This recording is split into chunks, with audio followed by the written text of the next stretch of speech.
El quinto evangelio. Samael Aun Beor. Conferencia número 95. La reencarnación. Fecha de grabación: 1973. Lugar de grabación: México. Contexto: antigua transcripción. Amigos míos, reunidos ahora vamos a estudiar la ley de la reencarnación. Espero que todos vosotros saquéis el mayor provecho de estas pláticas.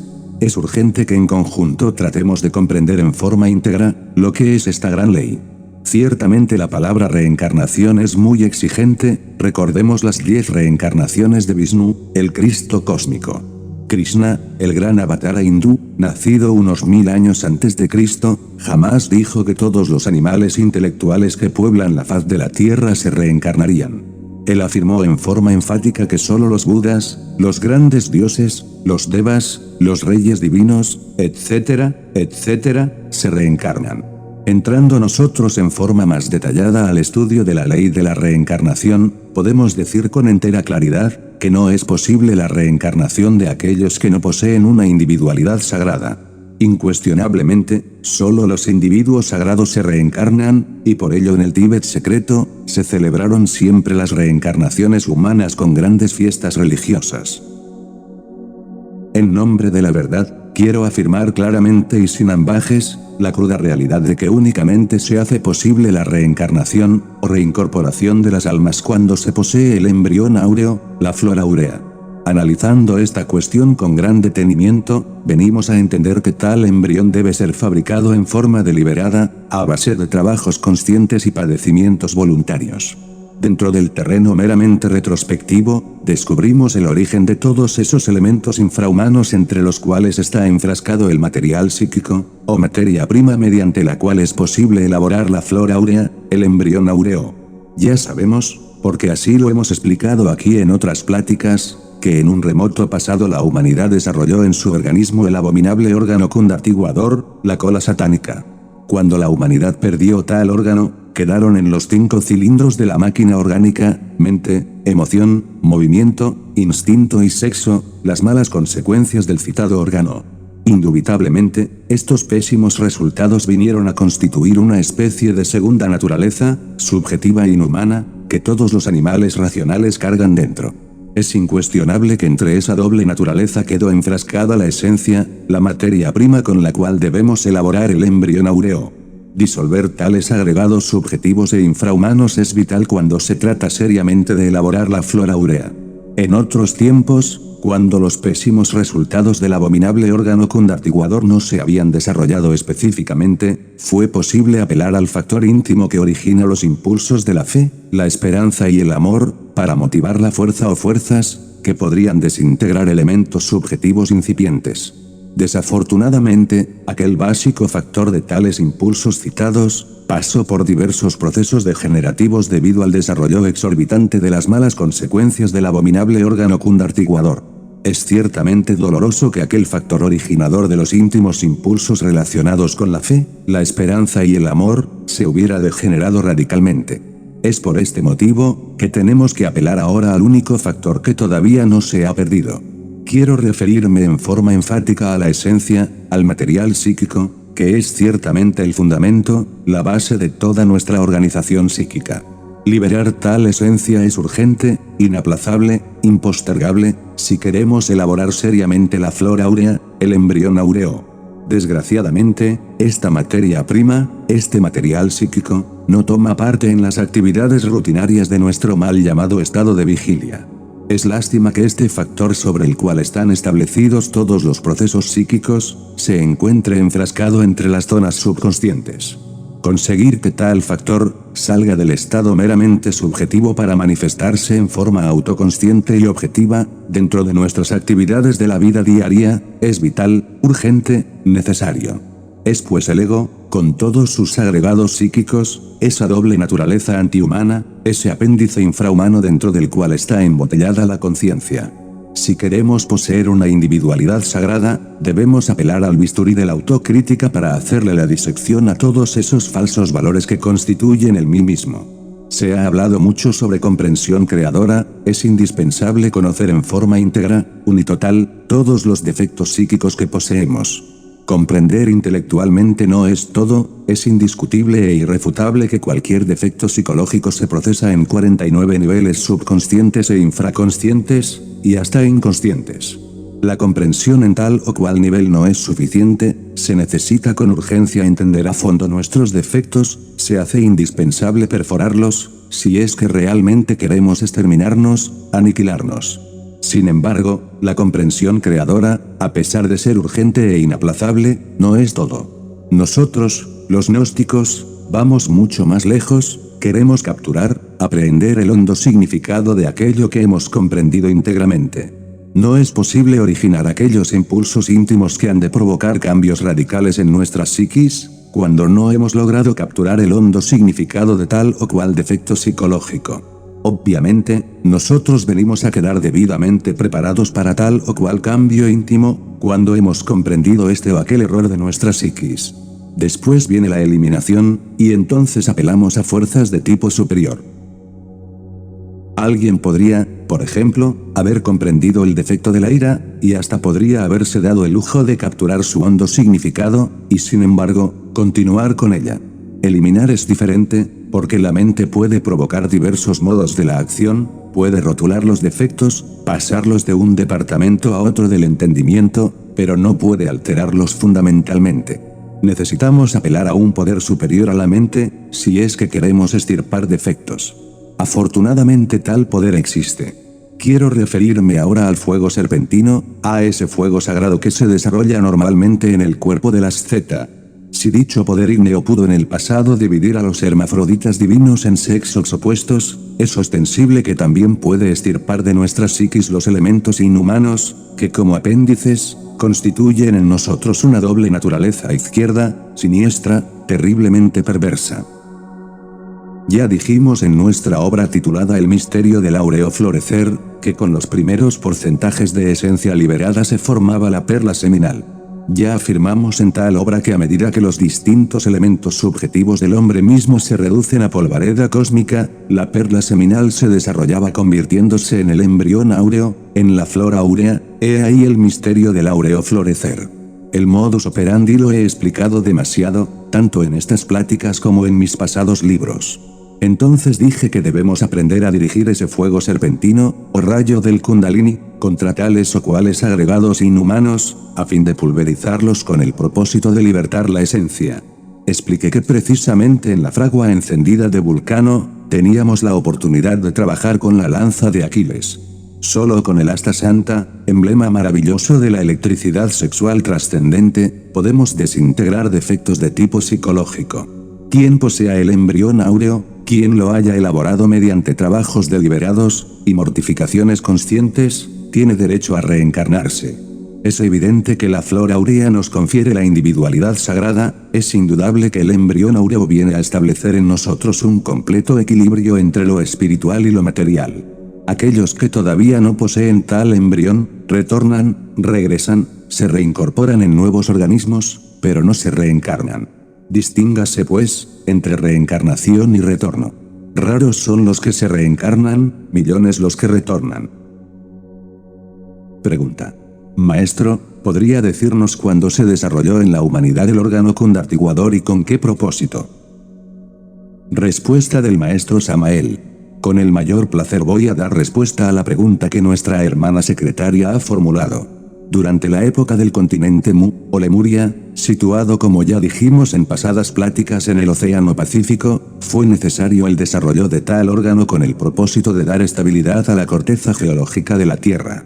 Como quiera que la máquina humana transforma automáticamente las energías cósmicas para retransmitirlas a las capas anteriores del organismo planetario en que vivimos, cualquier cambio que se opera en tales máquinas origina determinados resultados en el interior de nuestro planeta Tierra. Fue entonces por aquella época, hace unos 18 millones de años o algo más, que los cosmocratores dejaron plena libertad al Lucifer interior de cada cual, a fin de que se desarrollara esa cola de los simios, ese abominable órgano condartiguador en cada organismo humano. Indubitablemente, Con tal proceder de los cosmocratores, se alteró la transformación energética dentro del interior humano, originando resultados magníficos para la corteza geológica del mundo, pues ésta se estabilizó, pero siniestros para la humanidad. Mucho más tarde en el tiempo, los dioses eliminaron del organismo el apéndice nefasto, pero no pudieron eliminar sus consecuencias, pues estas, como ya dijimos, se convirtieron en una segunda naturaleza inhumana y perversa dentro de cada uno de nosotros. Pregunta. Maestro, entonces los cosmocratores tuvieron la culpa de las consecuencias inhumanas que hoy carga a la humanidad en sus organismos. Respuesta del maestro Samael. Esta pregunta me parece interesante. Los dioses que en eso intervinieron cometieron algunos errores de cálculo, y por tal motivo tuvieron la culpa. Quiero que ustedes sepan que los dioses también se equivocan. Es claro que en un futuro día cósmico esos inefables tendrán que pagar su correspondiente karma cósmico. Pregunta. Siendo la esencia lo único que constituye nuestra organización psíquica, decía usted maestro que afortunadamente no se ha perdido. ¿Quiere esto decir que habría peligro de que se perdiera la esencia? Respuesta del maestro Samael. Con el mayor placer voy a contestar la pregunta del caballero. Con todo respeto me permito decir al auditorio que me escucha que la pregunta está un poco mal formulada. No he dicho que la esencia sea nuestra organización psíquica, solo he querido afirmar que aquella es el factor básico de toda nuestra organización psíquica, y esto es un poco diferente. Ostensiblemente, no es posible que la esencia se pierda, por ello afirmo que es el único factor que afortunadamente no se ha perdido. Aunque la esencia enfrascada entre el ego hubiese de involucionar en el tiempo dentro de los mundos infiernos, es evidente que jamás se perdería, porque disuelto el ego, ella quedaría libre y dispuesta, como ya lo hemos dicho tanto, para entrar en nuevos procesos evolutivos. Pregunta. Venerable maestro, hace usted hincapié no solamente en la comprensión, sino en descubrir el hondo significado de nuestros defectos psicológicos. Yo entiendo que la comprensión tiene por objeto identificar a esos defectos y el hondo significado tiene por objeto descubrir el daño que el defecto puede causarnos como obstáculo para nuestra autorrealización. ¿Estoy en lo correcto? Respuesta del maestro Samael. La pregunta que ha salido del auditorio vale la pena responderla. Comprensión no es identificación, alguien podría identificar un defecto psicológico sin haberlo comprendido, distingamos pues entre comprensión e identificación. Esto de la comprensión es muy elástico. Los grados de comprensión varían. Puede que hoy comprendamos tal o cual cosa de cierto modo, y en cierta manera, en forma relativa y circunstancial, y mañana la comprendamos mejor. La aprehensión del hondo significado de tal o cual defecto, solo es posible mediante todas las partes de nuestro ser íntegro. Si algunas partes de nuestro ser han capturado el hondo significado, mas otras partes de nuestro mismo ser no lo han capturado, entonces el significado íntegro y profundo tampoco ha sido aprehendido totalmente. Sobre aquello que es el hondo significado, sobre su sabor específico, no debemos formarnos preconceptos, lo que es el significado profundo de tal o cual error, solo podemos vivenciarlo directamente en el momento preciso, en el instante adecuado. Es por ello que en modo alguno podríamos formarnos ideas preconcebidas sobre aquello que podría ser el hondo significado de nuestros errores psicológicos. Pregunta. Gracias, maestro, por esta explicación, lo cual nos revela que la comprensión realmente es una función de la mente, y el hondo significado una función de la conciencia. ¿Es esto correcto? Respuesta del maestro Samael. Amigos, la mente con todos sus funcionalismos es femenina, receptiva, absurdo sería volverla positiva, necio sería elaborar ideas, preconceptos, teorías.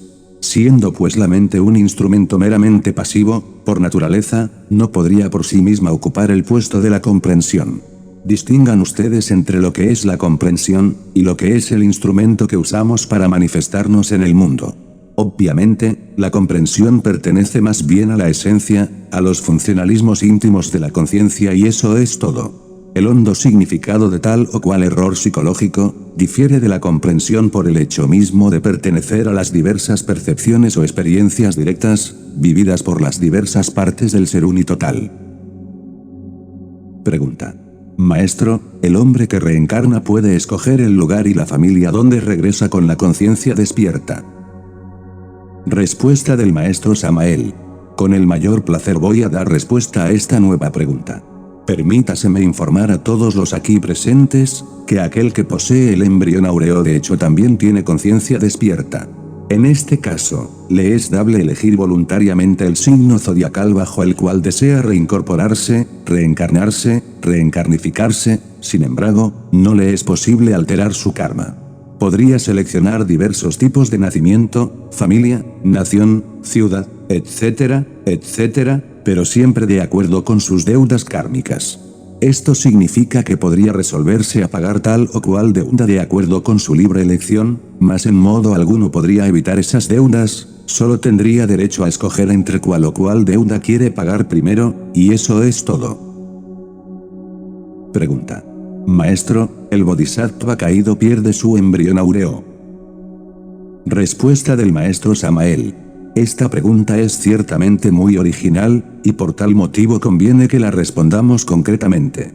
Se hace necesario comprender que el embrión áureo es imperecedero, inmortal, eterno. Así pues, el bodhisattva caído puede aniquilarse en la novena esfera, pasar por el proceso de la destrucción de los cuerpos existenciales superiores del ser, sin embargo, jamás perdería el embrión áureo, después de la destrucción radical o aniquilación definitiva del ego, resurgiría, volvería a la superficie de la Tierra, a la luz del sol para reiniciar, o empezar una nueva evolución. Pregunta. Maestro, al bodhisattva caído se le duerme la conciencia. Respuesta del maestro Samael. Distinguidos amigos, es claro que al caerse un bodhisattva resucitan en él las malas consecuencias del abominable órgano condartiguador y entonces el embrión áureo, la conciencia, viene a quedar indiscutiblemente embotellada entre tales factores infrahumanos. El resultado es que la conciencia, en este caso, pierde un buen porcentaje de su lucidez habitual, aunque no se duerme radicalmente. Pregunta. Maestro, el hombre que ha adquirido la individualidad sagrada carece totalmente de deseos. Respuesta del maestro Samael. Amigos, si alguien ha disuelto el ego, si se ha desegoistizado, indiscutiblemente se ha individualizado, pero el deseo es algo más profundo. ¿Podría cualquiera de los aquí presentes eliminar el ego radicalmente, y adquirir por tal motivo la individualidad sagrada, y sin embargo, continuar con el deseo? Esto parece verdaderamente paradójico, contradictorio y hasta absurdo, pero debemos analizarlo un poco. Amigos, el tiempo reclama muchas cosas.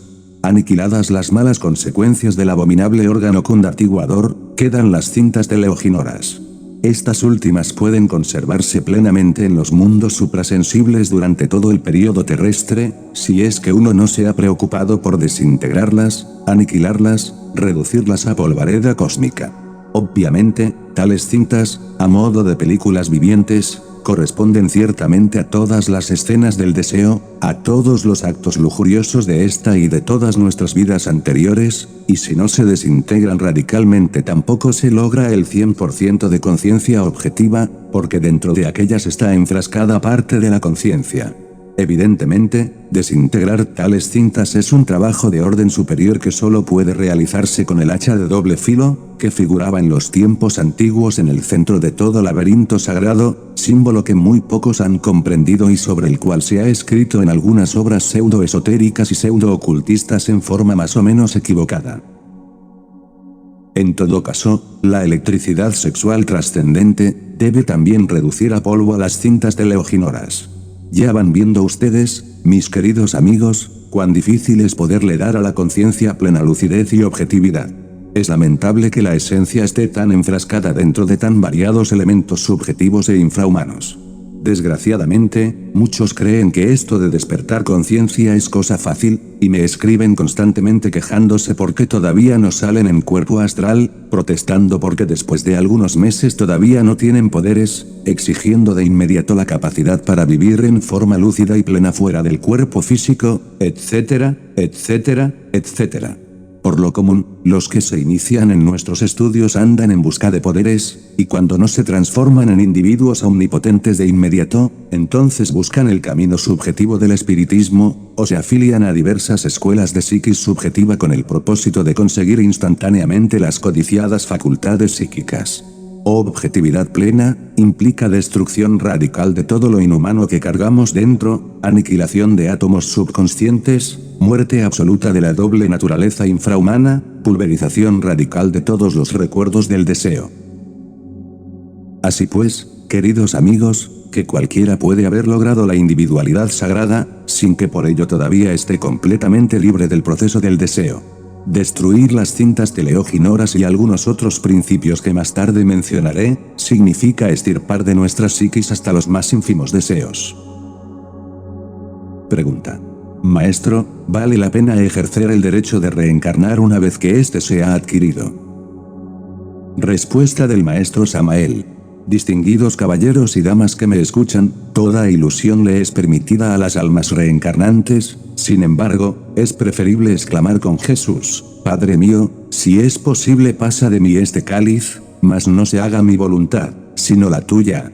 En instantes en que platico con ustedes, aquí dentro de este estudio de mi propia casa, que es la de ustedes, me viene a la memoria algo muy interesante. Sucedió que cierta noche fui llamado telepáticamente por un grupo de maestros de la venerable Gran Logia Blanca.